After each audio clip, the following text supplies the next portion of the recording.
Hi, this is Dr. Brent, and I am going to briefly go over communication theory and experiential family therapy, originally founded by Virginia Satir. So experiential family therapy is, in essence, exactly as the name says. It is, in effect, the experience that families have together in family therapy, and that has a lot to do with emotional expression. Satir is cited by saying, when I first meet someone, I'm not interested in changing them. I'm interested in finding rhythms, being able to join with them and helping them go inside to those scary places. Now that might sound kind of scary, and in essence, the reality of it is that that Virginia Satir highlighted the importance of recognizing trauma, and that the lack of expression by exploring trauma was something that caused a lot of communication problems. It was founded on the premise, as I mentioned, that the root of family problems is suppression. And that as a result of those of suppression, family problem symptoms occur when family members basically dance around projections that they have of each other's defenses. In other words, people do a lot of mind reading, they don't communicate clearly, they might not always tell the truth, there might be passive aggressive or avoidant behavior, and those enhance the symptomology.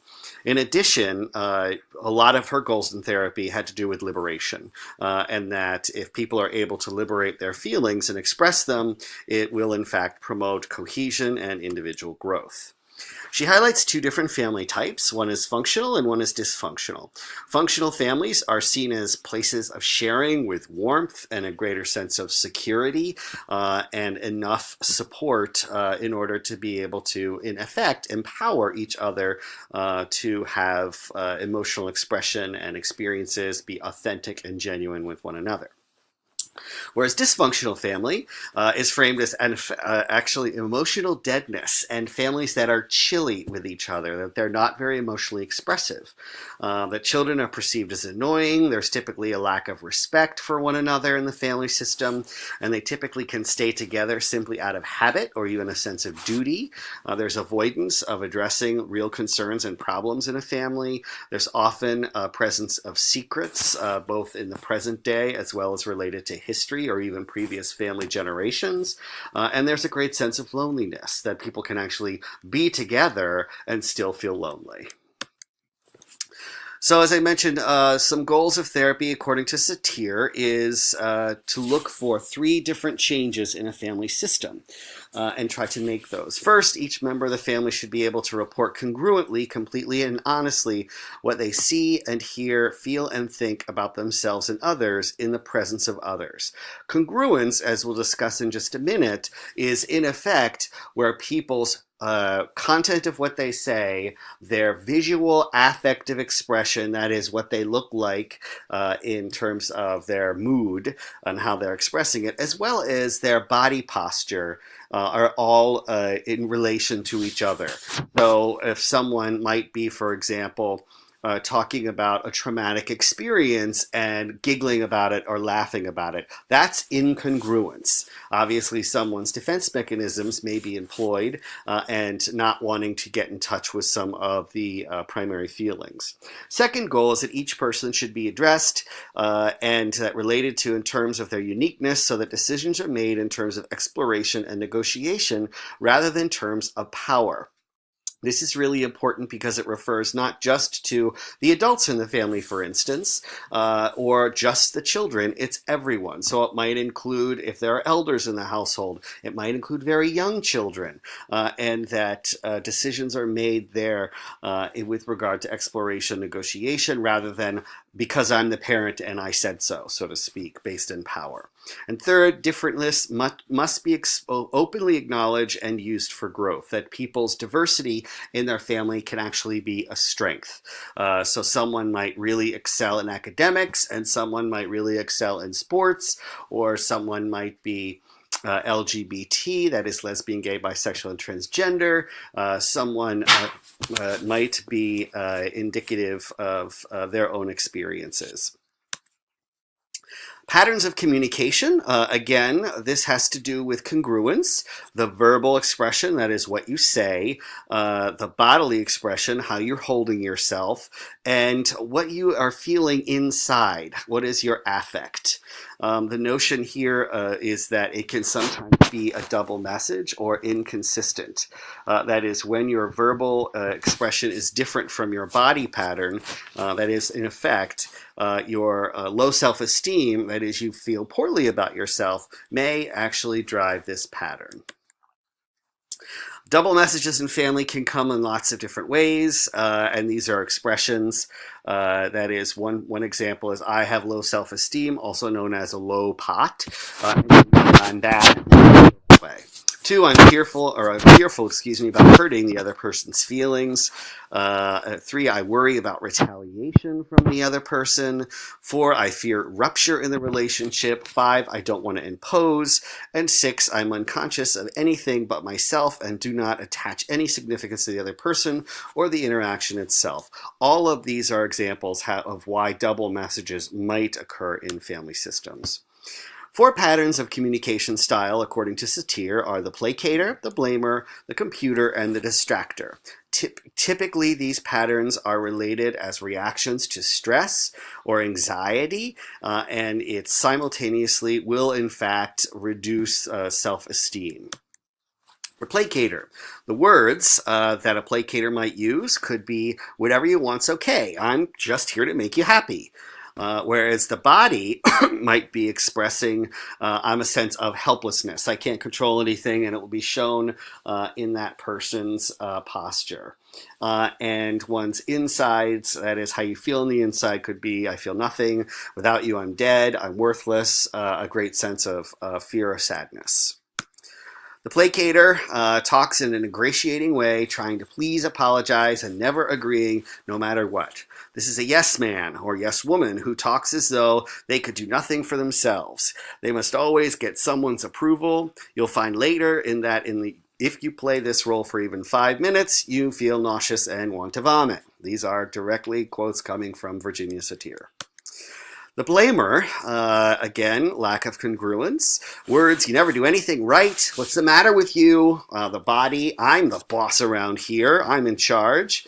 So maybe a threatening stance. And one's insides, I am lonely and unsuccessful. This is kind of like a bully. And we often know from clinical research that bullies are often thought of as insecure. The blamer is a fault finder, a dictator, a boss who acts superior and seems to be saying, if it weren't for you, everything would be all right. The internal feeling is one of tightness in the muscles and organs. Meanwhile, the body pressure increases, the voice is hard, tight, and often shrill and loud. The computer. Words, if one were to observe carefully, one might notice the very work-worn hands of someone present here. The body, I'm calm, cool, and collected. Nothing upsets me. Nothing bothers me. And in fact, there's a lot of distance between emotion, whereas one's insides actually could be feeling vulnerable. The computer is very correct, very reasonable, and shows no semblance of feeling. The person seems calm, cool, and collected. They could be compared to an actual computer or a dictionary. The body feels dry, often cool, detached. The voice is a dry monotone, and the words are likely to be abstract, disconnected from feelings, if you will. And finally, the distractor. Words are irrelevant. The words make no sense or are about an unrelated subject altogether. The body is, I am off somewhere else, and the inside is clearly nobody cares. There's no place for me here. Whatever the distractor does or says is irrelevant to what anyone else is saying or doing. This person doesn't respond to the point. The internal feelings is one of dizziness. The voice can be sing-song, often out of tune with the words, and can go up and down without reason because it's focused on nowhere. There is, however, a 5th level. It is called the leveler, and this is really where we see congruence at its best.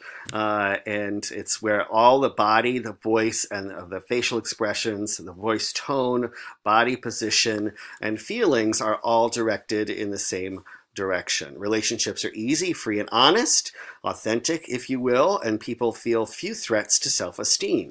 This response relieves any need to placate, blame, retreat into a computer, or be in perpetual motion. Here are some examples. So let's say, for instance, I just bumped your arm. A placater might say, looking down and wringing their hands, please forgive me, I'm just a clumsy oaf. Whereas the blamer might say, ye gods, I just hit your arm. Keep it in next time so I won't hit it. Computer, I wish to render an apology. I inadvertently struck your arm in passing. If there are any damages, please contact my attorney. And distracting, looking at someone else. Gee, some guy's mad. Must have gotten bumped. And leveling is much more looking directly at a person. I bumped you, I'm sorry, are you hurt?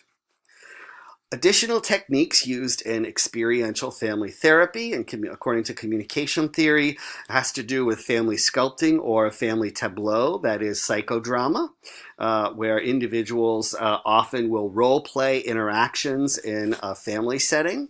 Art therapy or conjoint family drawing, drawing a picture as you see yourself as a family. The role of the use of touch. Now, I want to comment that the Satir developed experiential family therapy in the 70s, and it was in fact a different cultural time, and often the use of touch is seen now nowadays often as very different because of perhaps the risk of litigation or so on and so forth. One of the things I think Virginia Satir reminds us of, however, is that touch can in fact be very healing if used very intentionally and consistently and respectfully. That is, not wanting to touch anyone inappropriately, obviously triggering any trauma, respecting a client's personal space, their family's personal space, what's the cultural norms of that particular client's family around touch and connection in that sense. Finally, the movie perspective taking activity, that is, if your family was a movie, what would the plot line be, who would be playing the characters, etc., etc. And, of course, family puppet interviews. One family member makes up a story of the family using puppets or stuffed animals in that respect. Just want to comment that the family sculpture, the first one, that is psychodrama, can be incredibly intense and should only be practiced if someone gets further psychodrama training, simply because it can be very effective in cutting through defenses. Any kind of experiential family therapy, you want to be sure that you leave plenty of time for people to process their emotions, to express them, and also to be able to feel like you have time to help, quote unquote, put the family back together because of some of the intensity of the emotions that can be brought up. So I hope this is helpful, and I will talk with you in a future PowerPoint presentation. Thanks a lot. Take care.